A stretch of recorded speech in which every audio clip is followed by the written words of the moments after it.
ఇవాళ ఖచ్చితంగా ఈ వీడియో ఓపెన్ చేశాడంటే ఒక డల్లరో ఒక యావరేజ్ స్టూడెంటో ఈ తమ్నైల్లో టాపర్ని హైలైట్ చేశాము, టాపర్ హ్యాక్ ఏందో తెలుసుకొని మనం కూడా టాపర్ అయిపోదాము అనే ఒక ఎక్సైట్మెంట్లో వచ్చిన వాడే.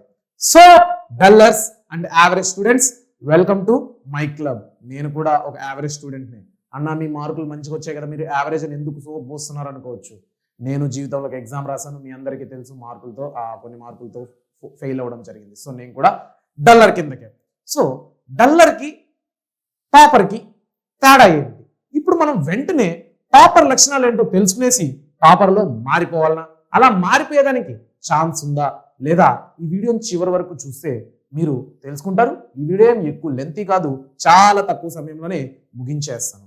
ముందుగా డల్లర్ లక్షణాలు, టాపర్ లక్షణాలు చెప్తాను. వేరియేషన్ కాదు, జస్ట్ చెప్తాను. ఒక వ్యక్తి ప్రతిరోజు కొత్త కొత్తగా తెలుసుకోవాలి, నేను ఇంకా నాకు చదవడానికి చాలా ఉంది, పబ్లిక్ ఎగ్జామ్కి నేను ఏది వదలకూడదు అని చదువుతూ వెళ్ళేవాడిని ఏమంటారు? టాపర్ అంటారా? ఖచ్చితంగా మీరు కమెంట్ చేయండి. కాదు, డల్లర్ అంటారు. ఎందుకంటే ప్రతిరోజు కొత్తది తెలుసుకోవాలి, ఏది ఎగ్జామ్లో ఇస్తాడో క్లారిటీ లేదు కాబట్టి అన్ని చదివేసి నా దగ్గర పెట్టేసుకుందాం అనే ఒక ఎగ్జైట్మెంట్ అండ్ కన్ఫ్యూజియస్ థింగ్లో నువ్వు కొత్తది నేర్చుకుంటూ పోతూ పాతది అలానే మర్చిపోతూ వస్తావు అనమాట. అలానే అదే ఒక పర్సన్, నేను కొన్ని చదువుకుంటా, ఒక సంవత్సరం రోజులు వీటినే చదువుకుంటా, ఎగ్జామ్లో వస్తే రాస్తా, రాయకపోతే దీన్నే ఏదో ఒకటి తిప్పించి మళ్ళీ అక్కడ డంప్ చేసేసి వస్తాను అనుకొని నిజాయితీగా అతని యొక్క 100% పొటెన్షియల్ని ఆ లిమిటెడ్ సోర్స్ మీదే, ఫర్ ఎగ్జాంపుల్ ఒక చాప్టర్లో 10 క్వశ్చన్లు అనుకుంటే ఒక 10 చాప్టర్లు మొత్తానికి కలిపి 100 క్వశ్చన్లు. ఆ 100 క్వశ్చన్లే సంవత్సరం రోజులు చదివి ఏమైపోతుందంటే కొత్తది కనపడినా కూడా చదవడు, వీటిల్లో మాస్టర్ అయిపోతాడు. ఆ క్వశ్చన్ అనేది బాగా హార్ట్కి ఎక్కేస్తుంది. ఆ క్వశ్చన్ కాకుండా దానికి రిలేటెడ్ వేరే ఏ క్వశ్చన్ వచ్చినా కూడా ఈ ఆన్సర్ని ఎలా అప్లై చేయాలో తెలుసుకుంటాడు. అతనే టాపర్.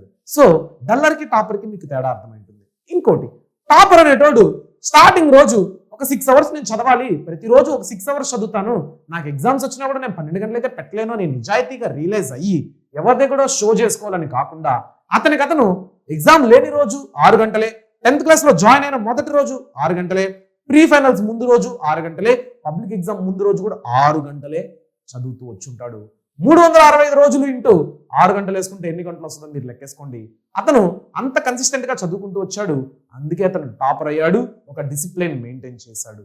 కానీ ఒక వ్యక్తి ఉంటాడు, ఆ వ్యక్తి ఏం చేస్తాడంటే 10th క్లాస్ ఇప్పుడే స్టార్ట్ అయింది, పోను మనకు ప్రెషర్ వస్తుంది, ఇప్పుడు కొద్ది కూల్ చేద్దాం, ఎంజాయ్ అవుదాం అనేసి 1 గంట అర్ధ గంట హోంవర్క్లు మాత్రమే రాసి పక్కన పడేస్తారు. తర్వాత కొన్ని రోజుల తర్వాత ఏం చేస్తామంటే SC1 ఎగ్జామ్స్ వస్తుంది, దీంట్లో భయంకరంగా మనకు గవర్నమెంట్ పేపర్ వస్తుంది, మనం స్కూల్లో ఫుల్ ప్రెషర్ పెట్టేస్తున్నారనే భయంతో కొద్దిసేపు ఎక్కువ కూర్చొని చదివేసి SC1లో ఫుల్ మార్క్స్ వచ్చేసరికేసి వావ్, SC1లో నాకు ఫుల్ మార్క్స్ వచ్చేసినాయి అంటే గవర్నమెంట్ పేపర్ చాలా సింపుల్గా ఉందని అతను మోసం చేసుకుంటాడు. కానీ అక్కడ జరిగింది ఏంటంటే SC1కి ఇంపార్టెంట్ క్వశ్చన్స్ పెట్టించుంటారు, లేదా మన మ్యారథాన్ వీడియోలు చూసుంటాడు, అప్పటికప్పుడు ఎగ్జామ్ ముందు రోజు 1 నైట్ బ్యాటింగ్ చేసేసి మంచి మార్కులు తెచ్చుకునేసి ఉంటాడు. అక్కడ ఎక్కడ మీరు గమనించండి, డిసిప్లిన్ లేదు, కన్సిస్టెన్సీ లేదు.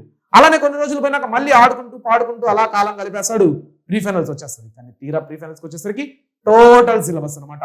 గవర్నమెంట్ కూడా 100 days యాక్షన్ ప్లాన్ అవి రిలీజ్ చేస్తుంది, కానీ పబ్లిక్ ఎగ్జామ్లో వాటిని 100% ఇవ్వదు. ఎందుకంటే దాని నుంచి 600కి 600 వస్తే మరి టాపర్ అనేవాడు ఎక్కడికి న్యాయం జరుగుతుంది? కన్సిస్టెంట్గా చదివేటోడికి ఎక్కడ న్యాయం జరుగుతుంది? డిసిప్లైన్గా చదివినోడికి ఎక్కడ న్యాయం జరుగుతుంది?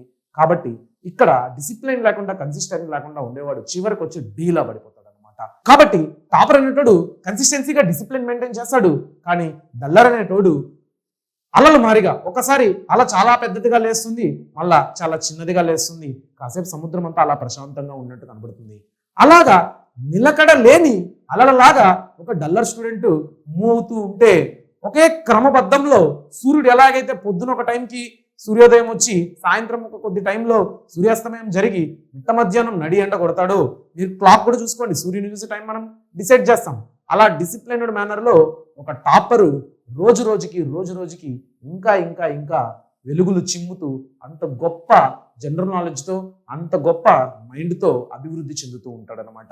ఇవే టాపర్స్కి డల్లర్స్కి ఉన్న లక్షణాలు.